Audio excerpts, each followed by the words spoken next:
So as you all know, the media has kind of been running scared from the Trump regime. We've seen this with a number of the different outlets. CBS, for example, the CEO of CBS and the owner, they want a merger to go through with another company. And because of that, they know that that's in front of the Trump regime. And so they have really tried to withhold criticism of the Trump regime as a result of that. You had 60 Minutes, which normally they do a phenomenal job. The head producer of 60 Minutes resigned and basically said, I don't have freedom to tell the truth anymore. They're trying to reel us in, right? And so that guy was let go. Then you have the hosts on 60 Minutes, like Scott Pelley came out and basically said, like, hey, we love our producer and we're going to keep that vibe going forward, right? Like, we're going to keep telling the truth. But they're going to bring in a new producer. They're going to try to muzzle these people. Hey, don't criticize Trump because Trump is suing CBS over a Kamala interview and the way they edited it. They would certainly win that case if they wanted to take it all the way, but they don't want to take it all the way because they want their merger approved, so they want to pay Trump off. They want to pay him to settle the lawsuit, and they want to make sure he approves their merger. So there's all this corruption behind the scenes that's leading to the media buckling, bending the knee, embarrassing themselves. Trump has waged so many lawsuits at so many different media companies that they're scared. Remember, he sued George Stephanopoulos because Stephanopoulos said he's a rapist because he had the E. Jean Carroll court case. And, you know, it was adjudicated. He's found liable. He has to pay out over it, right? But it was technically under the law, it was like sexual assault or something and not rape, so he sued. But anyway, they paid him over that. Like, the media is terrified of this fascist regime. What they don't understand is, as I keep telling you, if you give them an inch, they take a mile. You need to draw a hard red line and say, I'm not fucking inch, bitch. I'm not giving you a millimeter. I'm not giving you a fraction of a millimeter. In fact, fuck you. You give me a mile. How about that? That's how you have to respond. There's no other way. Well, guess what? Now we have another horrific story here from the Daily Beast. Disney CEO told hosts of The View to tone down the Trump bashing. Multiple sources shared details with the Daily Beast about a meeting in which the ABC News president delivered a message that left the co-hosts unnerved. Disney and ABC News have asked the hosts of The View to tone down their political rhetoric, multiple sources told the Daily Beast.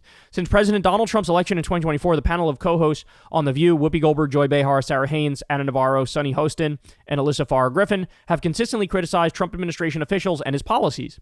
But its constant focus on Trump and politics seemed to have roiled the network's top bosses, including Disney CEO Bob Iger and ABC News President Alman Medovic. Okay, I'm not even going to try to say that one again. We're just going to go with Alman. His name is Alman. Let's be clear. The Disney CEO and the ABC News president, they are little bitches. And the reason why they're doing this is because they don't want smoke from the Trump regime. They don't want lawsuits. They don't want the million ways in which a president can make your life hell. They're trying to avoid that.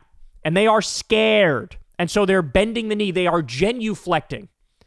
They are giving in up front.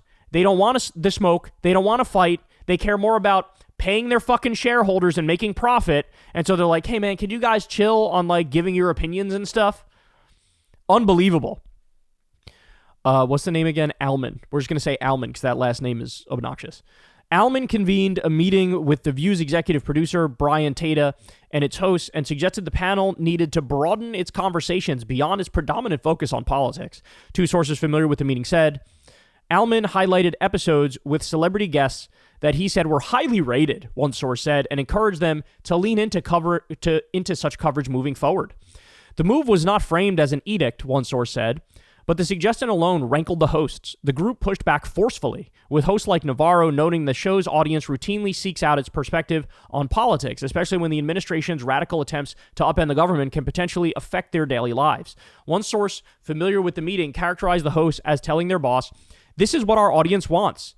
Isn't it going to look kind of bad if we're all of a sudden not talking about politics? Ultimately, the women found the request silly and that they were just going to keep doing their thing. Still, the conversation continued to stay at the top of mind for at least one of the co-hosts. During Disney's upfront presentation day to advertisers last week, an annual glitzy gathering where media companies seek to woo brands to advertise with their shows, Navarro had a direct conversation with Iger, according to multiple sources. Navarro thanked Iger for allowing the host to continue doing their jobs in a politically turbulent environment, the sources said. Iger confirmed he supported the show, but also reaffirmed that the show needed to tone down its political rhetoric, the sources said. The conversation made clear the suggestion to tone down the politics went all the way to the top. ABC News did not comment, and Disney spokesperson did not respond to a request for comment. Navarro did not respond to multiple requests for comment. Another source familiar with the matter said ABC will constantly have conversations with talent based on viewer feedback, and this instance was no different, suggesting the show's viewers have indicated that they want the show to be less political. This is such a fucking lie. They're just lying. They're just lying. They don't want trouble with the Trump regime, so they're just, oh yeah, the audience loves it when you don't do politics. They've always done politics. Yeah, they do other shit too, but they've always done politics. You are trying to muzzle them. You are trying to censor them. And by the way, what does it say if they're not even allowed to do like standard resistance liberal kind of criticisms of Trump, right?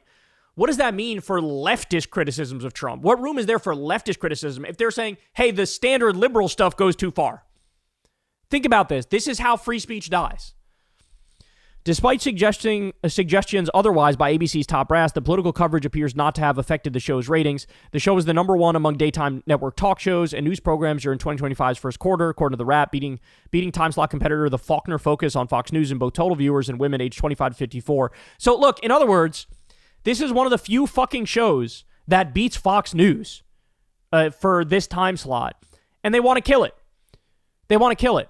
Has it occurred to you that all the right-wing psychos on Fox News, they have carte blanche to say whatever the fuck they want and parrot their political ideology relentlessly? And if you muzzle liberals and leftists and you let the right get away with saying whatever the fuck they want, you are going to shift the political landscape to the right. That propaganda will stick.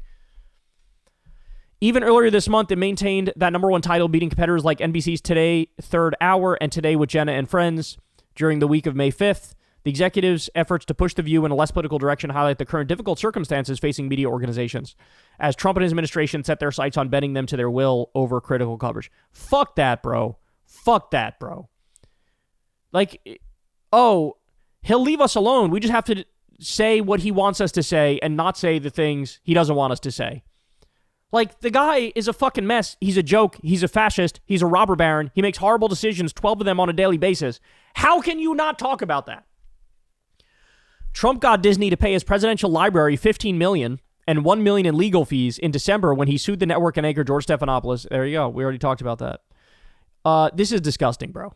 Shout out to the women on The View who basically said, hey, fuck off. Like, we're going to keep doing our show the way we're doing it. I think that's great. But I also think this story's not over. This story's not over. This is going to come to a head at some point. And my guess is the big bosses are going to turn on the ladies on The View and they're going to ruin it. Now, I'm not a huge fan of The View. I don't watch it all the time. But the appeal of the show is that it is one of the shows that many of the people in the audience, probably their key demographic is like middle-aged women, right?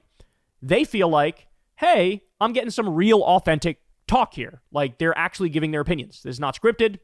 You know, it's sort of like the adult female version of what Joe Rogan is to young men, right?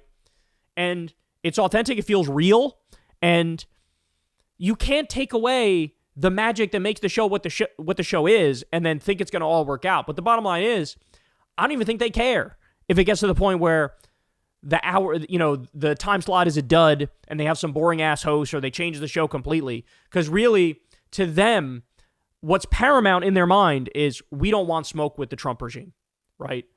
I cannot explain to you in adequate terms just how much all of these outlets, all these media organizations have missed it.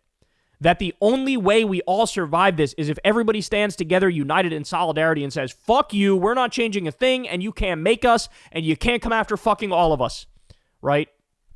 But no, some of them are bending the knee. They care more about the money. They care more about the profits. And now you have a situation where you have the hosts on The View look like free speech heroes now just because they're like, no, we're going to keep talking about politics. Again, normie, democratic, liberal opinions. They're like, oh, that goes too far. How dare you?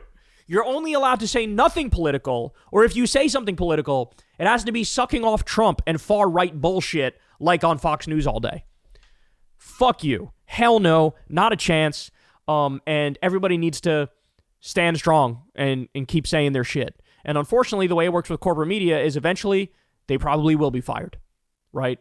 And so you just can't trust these big media organizations. There are too many malincentives in place that fuck everybody over, you know? And unfortunately, you know, new media or alternative media or independent media, online media, there was a lot of promise there originally, but now a lot of that is bullshit right-wing nonsense too. So It's very hard to find good news and information and good analysis. But there's a few of us out here. Hopefully we're covering our bases. But there is absolutely a war being waged on the truth right now. Hey, y'all, do me a favor and like and subscribe. It helps out big time in the algorithm.